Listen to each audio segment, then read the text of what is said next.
हाय दोस्तों, कैसे? उम्मीद करता अच्छे होंगे। अल्हम्दुलिल्लाह मैं भी अच्छा हूँ। भाई आज जो ये बात करेंगे सर्बिया रिलेटेड, डॉक्यूमेंट्स के रिलेटेड, कि सर्बिया में जब सबमिशन करते हैं अप्रूवल के लिए तो क्या क्या डॉक्यूमेंट्स है, क्या क्या इंपॉर्टेंट है और क्या क्या डॉक्यूमेंट्स उसमें हर चीज़, क्या क्या डेट होना चाहिए, कितना एक्सपायर से पहले, क्या क्या हर चीज़ के बारे में बात करेंगे इंशाल्लाह आज डॉक्यूमेंट्स के रिलेटेड।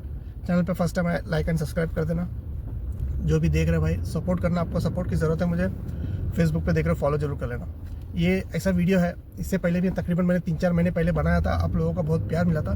बट मैं जब भी लाइव वीडियो बनाता हूँ तुम लोगों का सपोर्ट मुझे हमेशा मिलता है। काफ़ी मैसेज आ रहा था मुझे कि डॉक्यूमेंट्स के रिलेटेड बनाओ, डॉक्यूमेंट्स के रिलेटेड। तो मैंने सोचा चलो भाई फिर एक बार बना लेंगे डॉक्यूमेंट्स के रिलेटेड।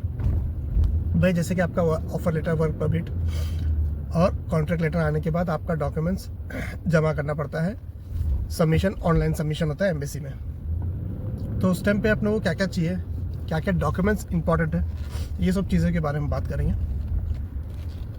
पहला तो हो गया आपका पासपोर्ट।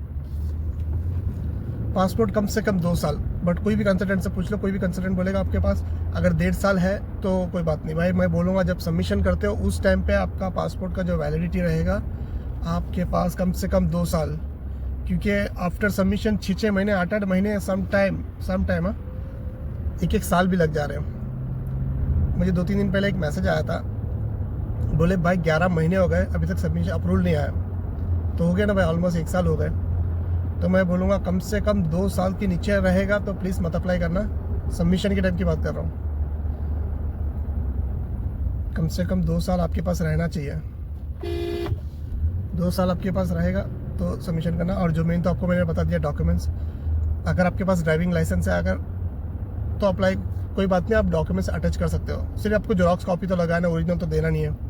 जब ओरिजिनल आपको एम्बेसी में बुलाया जाएगा उस टाइम पे देना है। तो आपको लाइसेंस, और दूसरा हो गया डमी टिकट, तीसरा हो गया डमी टिकट की तो खैर कोई ज़रूरत नहीं है सर्बिया के लिए। जब तुम एम्बेसी जाएंगे उस टाइम पर प्रिपेयर करेंगे तो ओके इनफ है।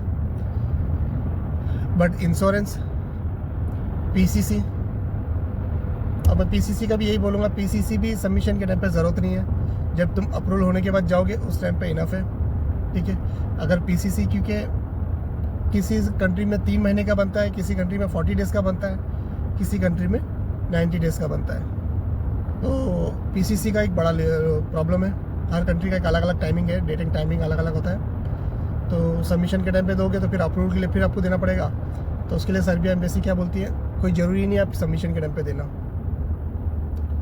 तो पीसीसी आप पे डिपेंड करता है। पासपोर्ट आपको मैंने बता दिया, डमी टिकट कोई ज़रूरत नहीं है। इंश्योरेंस की भी कुछ टाइम पे अगर आपके पास 1 साल का इंश्योरेंस निकालते हो तो उस टाइम पे दे देंगे, इनफ है। नहीं भी है कोई बात नहीं।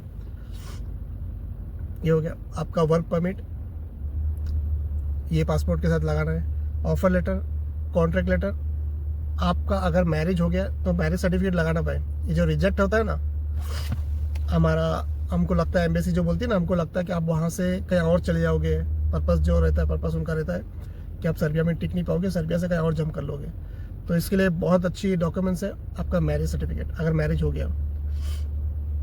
और दूसरी बात, आपके पास कोई भी प्रॉपर्टी है, प्रॉपर्टी डॉक्यूमेंट्स, ये भी एक अच्छा एक डॉक्यूमेंट्स। इसके लिए मैं बोलूँगा कि आप वहाँ से जंप नहीं करोगे, वहाँ से कहीं और नहीं जाओगे, उसको विश्वास दिलाने के लिए कि भाई मेरे पास, मेरा ज़मीन ये है, मेरा मतलब मेरा देश ये है, मेरे पास प्रॉपर्टी है, मैं अप्लाई कर रहा हूँ, मैं जाऊँगा सर्बिया, अपना कॉन्ट्रैक्ट ख़त्म करूँगा, वापस आऊँगा, मेरी फैमिली है, मेरी ज़मीन है, मेरा घर है, तो मेरे को वापस आना है। तो एक अच्छा एक डॉक्यूमेंट सपोर्ट बनता है ये।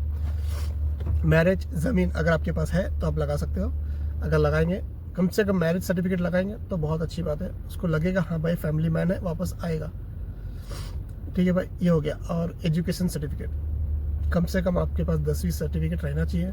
आपको कंसल्टेंट बोलते हैं भाई, पता नहीं आवाज़ को क्या हुआ, आपको कंसल्टेंट बोला जाता है अगर आपके पास 3री पास, 4थी पास, 5वीं पास रहेगा भी चलेगा, मगर मैं बोलता हूँ घंटा चलेगा, कुछ भी नहीं चलेगा। ये सब साले सच्चाई बोलते नहीं है, साले खाली छुपाते हैं। बस कंसल्टेंट को अपना पैसा लेना है आपसे, आपका काम हो चाहे ना हो, आपको वीज़ा मिले चाहे ना मिले, उनको उससे मतलब ही नहीं है। बस उनका पेट चलता रहना चाहिए, उनका फैमिली खुश रहना चाहिए, बस उनको मतलब ये है। तो भाई मैंने बता दिया आपका एजुकेशन कम से कम 10वीं पास रहना चाहिए। जब भी तो भाई आप इंग्लिश कम्युनिकेशन करेंगे, आप उन लोग से बात करेंगे, कुछ तो कुछ समझ में आएगा। अगर 10वीं पढ़ा रहेगा, जैसी बात है कुछ ना कुछ तो आपको समझ आ ही जाएगा। वैसे तो दुनिया में बहुत से टैलेंट है जो फर्स्ट स्टैंडर्ड भी नहीं पढ़ा बट इंग्लिश तक सब आप बोलते हैं, बट फिर भी एक रूल्स है 10वीं कम से कम पढ़ना चाहिए। इससे एक हाई बन जाता है आपका अप्रूवल आने के लिए। और तीसरा है, उसके पास एक पता नहीं कितना नंबर है, उसके बाद जो है आप कौन से कैटेगरी में जॉब अप्लाई किए उसका एक्सपीरियंस सर्टिफिकेट। जो कैटेगरी में आप अप्लाई किए, चाहे सिंपल में बताता हूँ, वेयर हाउस में बहुत से कैटेगरी होती है भाई। वेयर हाउस के अंदर भी बहुत से डिफरेंट जॉब होते हैं वेयर हाउस में। तो उसका एक्सपीरियंस उसका मिलता जुलता जॉब का अगर आपके पास एक्सपीरियंस रहेगा, चाहे इंडिया के हो, पाकिस्तान का, गल्फ़ का हो, कहीं का भी हो, वो एक एक्सपीरियंस सर्टिफिकेट आपके पास रहेगा तो एक एम्बेसी को लगता है हाँ इसके पास उस चीज़ का हुनर है, ये जेन्युइन है बंदा, ये फ्रॉड नहीं कर रहा है, ठीक है ना। और मैं बोलूँगा ये जो एक्सपीरियंस सर्टिफिकेट होता है ना, ओरिजिनल ही रहने देना भाई, डुप्लीकेट बाहर से मत बनवाना। काफ़ी भाई लोग जो बाहर से बनाते हैं डुप्लीकेट और उसमें ही रिजेक्ट होने का चांसेस ज़्यादा है। उन लोगों को पता है ओरिजिनल क्या है, डुप्लीकेट क्या है। ओके ना भाई, एक्सपीरियंस सर्टिफिकेट। और उसके बाद आपका अप्रूवल आया, उस टाइम पे passport, dummy ticket, PCC, insurance, ये सब चीज़ बहुत ज़रूरी है।